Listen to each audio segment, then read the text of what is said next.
बहुत बहुत स्वागत। शाह का मंथन और कांग्रेस की टेंशन। छत्तीसगढ़ में चुनावी हवाएं तेज हो चली हैं। बीजेपी के केंद्रीय नेतृत्व ने चुनाव के पहले बीजेपी के पक्ष में माहौल बनाने के लिए पूरी ताकत लगा दी है। 7 जुलाई को पीएम मोदी रायपुर आ रहे हैं, लेकिन उससे पहले आज केंद्रीय गृह मंत्री अमित शाह रायपुर आ रहे हैं। रायपुर में अमित शाह के सूबे की बीजेपी की टॉप लीडरशिप के साथ मीटिंग होने वाली है। चुनावी रणनीति और प्लानिंग के लिहाज से यह काफी अहम बताई जा रही है। अब जाहिरा तौर पर कई सारे सवाल खड़े होते हैं, मसलन ये सवाल आपके सामने है। सवाल नंबर 1 कि अमित शाह का यह दौरा कितना अहम है, और अगर अमित शाह आएंगे तो उनका हर दौरा वैसे ही बेहद महत्वपूर्ण है। सवाल नंबर 2 कि अगर शाह आएंगे तो विपक्ष के खिलाफ माहौल बनाएंगे, क्योंकि शाह जहां जाते हैं विपक्ष के खिलाफ माहौल बनाते हैं। रणनीति के चाणक्य उन्हें यूं ही नहीं कहा जाता। सवाल नंबर 3 पीएम के दौरे के पहले शाह का दौरा ये कितना महत्वपूर्ण है, क्या संदेश देने की कोशिश है, यह भी एक महत्वपूर्ण सवाल। टॉप लीडरशिप के साथ शाह की मीटिंग होनी है, यानी टॉप प्लानिंग। चुनावी रणनीति और प्लानिंग के हिसाब से यह कितना अहम है, ये वो सारे सवाल जो आज फिजाओं में घूमेंगे। वो भी सवालों पर भी चर्चा करेंगे। मेहमानों से आपका तारुफ करवा देते हैं। मेहमान हमारे साथ जुड़े हुए हैं। लक्ष्मी वर्मा इस वक्त हमारे साथ जुड़ी हुई हैं। लक्ष्मी जी का बहुत बहुत स्वागत है, और सवालों के सिलसिले को भी शुरू करेंगे।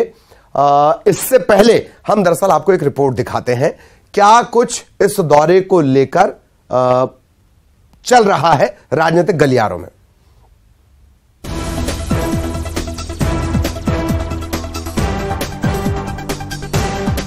देश के गृह मंत्री अमित शाह रायपुर आ रहे हैं। बीजेपी दफ्तर में अमित शाह की अध्यक्षता में छत्तीसगढ़ भाजपा के शीर्ष नेतृत्व की बैठक होनी है।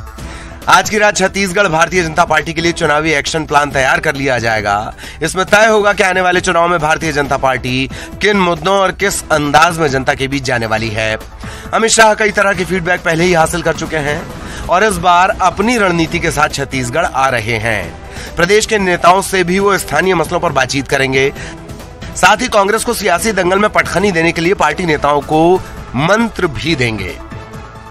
पूर्व सीएम रमन सिंह का कहना है कि चुनावी रणनीति और प्लानिंग के लिहाज से यह बैठक काफी अहम होगी। क्योंकि संगठन की दृष्टि से कुछ महत्वपूर्ण विषयों में चर्चा होगी।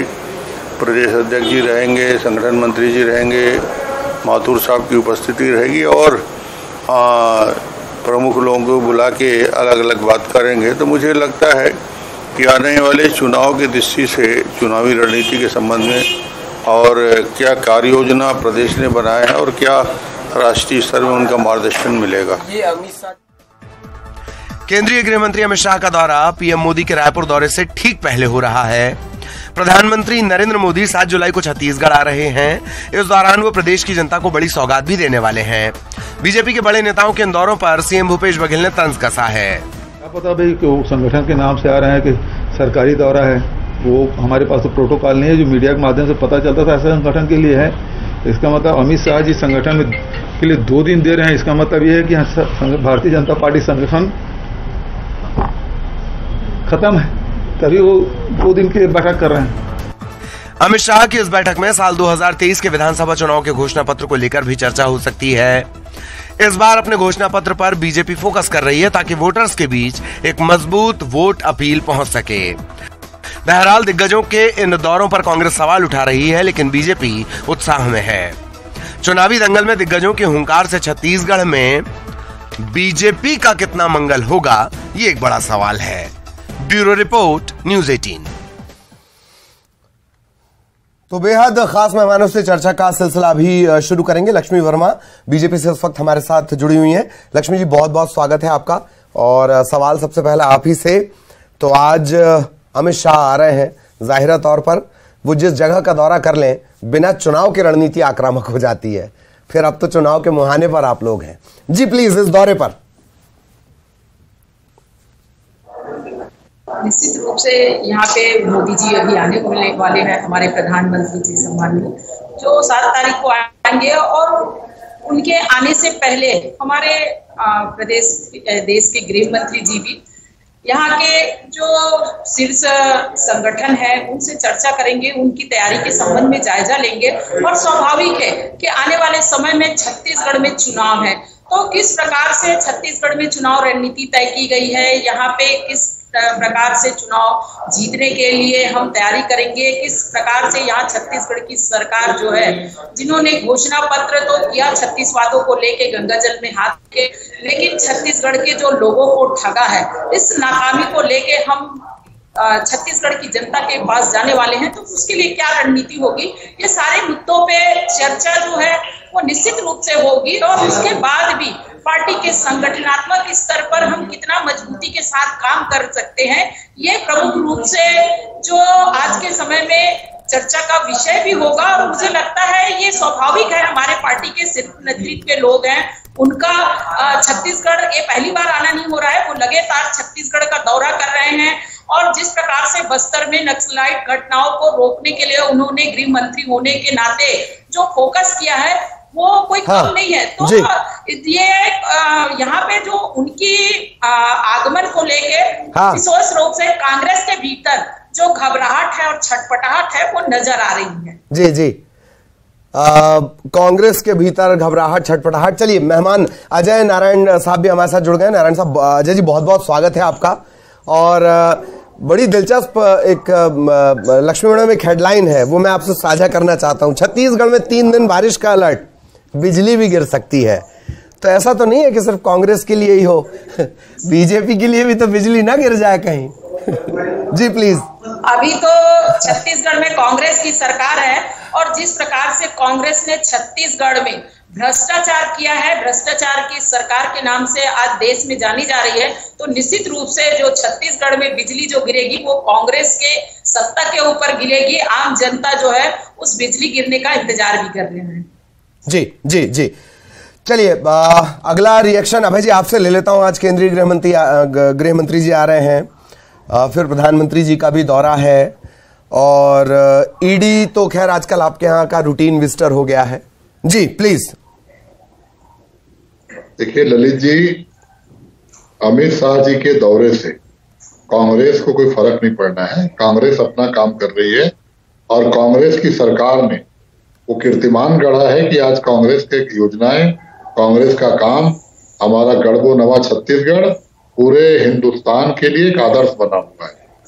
अब बहन बहुत सारा घोटाला और ये सब बात कर रही थी, और जहां तक अमित शाह का और मोदी जी का सवाल है, तो जब चुनाव आता है तो उनकी चुनाव राज्यों की याद आती है। इतने दिन तक मोदी जी नहीं आए, और अमित शाह जी मोदी जी बंगाल भी गए थे, कर्नाटक भी गए थे, हिमाचल भी गए थे। क्या फर्क पड़ा वहां के राज्यों में? जी, कर्नाटक की सरकार उखाड़ के फेंक दी वहां की जनता ने। कर्नाटक को धार्मिककरण करने का प्रयास किया, बजरंगबली जी को उपयोग करने का काम हुआ, लेकिन कर्नाटक की जनता ने बता दिया कि अमित शाह जी और मोदी जी के जाने से फर्क नहीं पड़ता।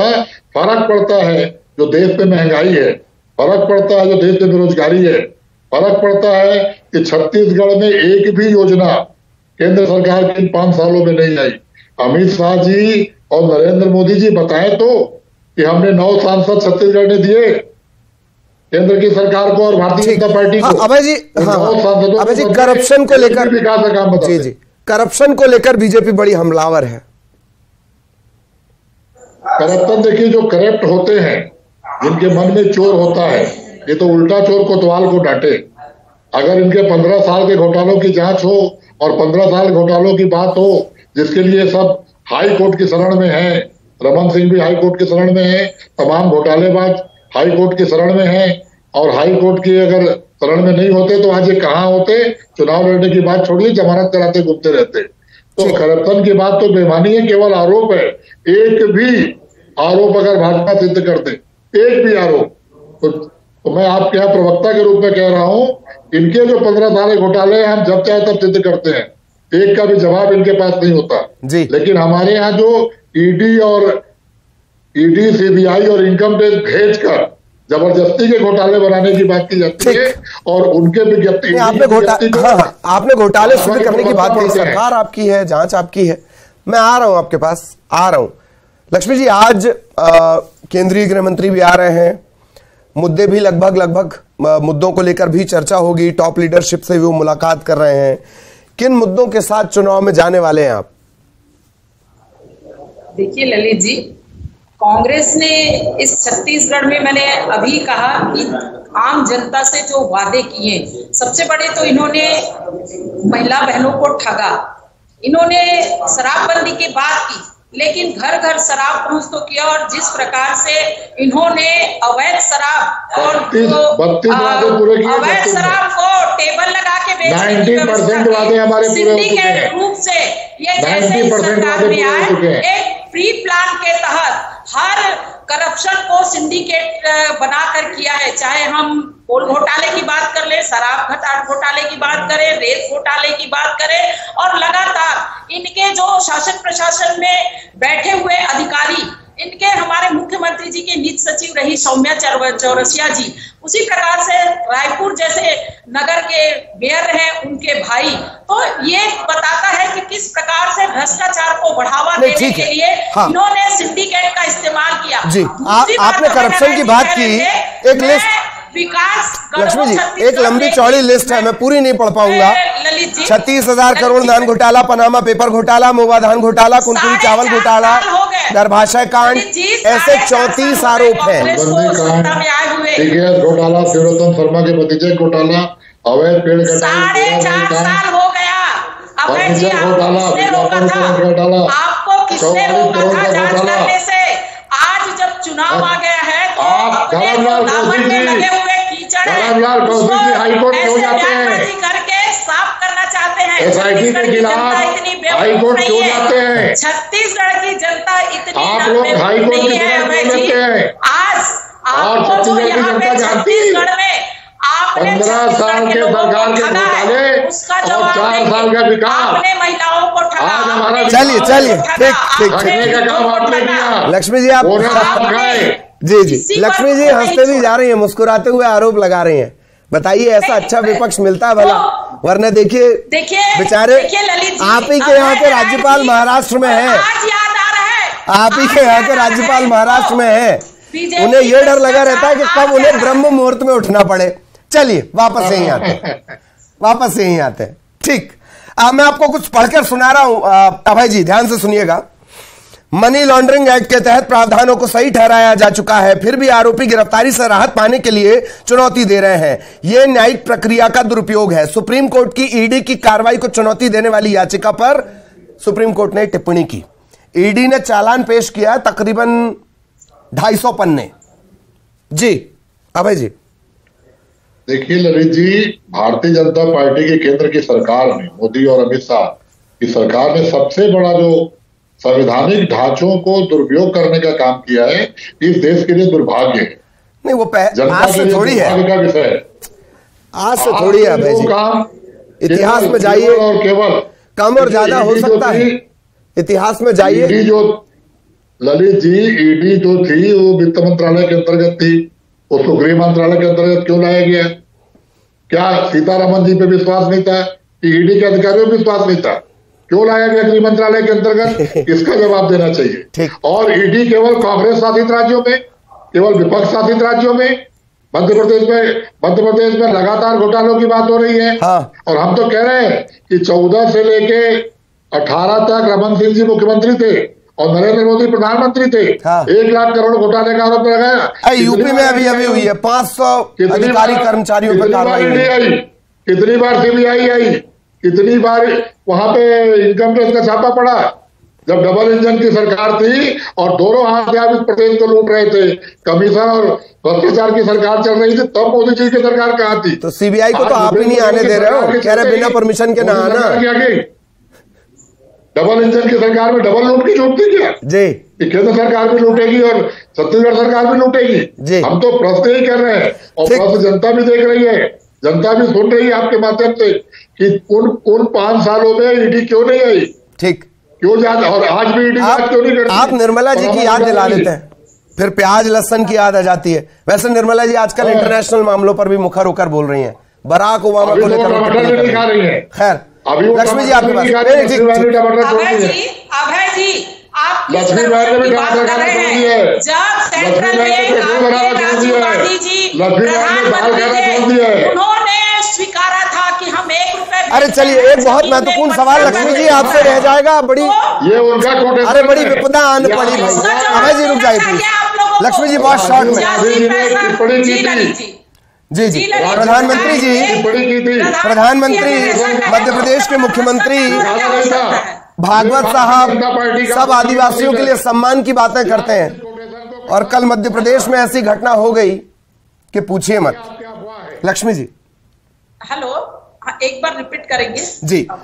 प्रधानमंत्री जी, मोहन भागवत, मध्य प्रदेश के मुख्यमंत्री, ये तमाम लोग आदिवासियों की बातें करते हैं, उनका स्तर उठाने की बातें कर रहे हैं, और कल मध्य प्रदेश में एक ऐसी घटना हुई है, सब शर्मिंदा हैं।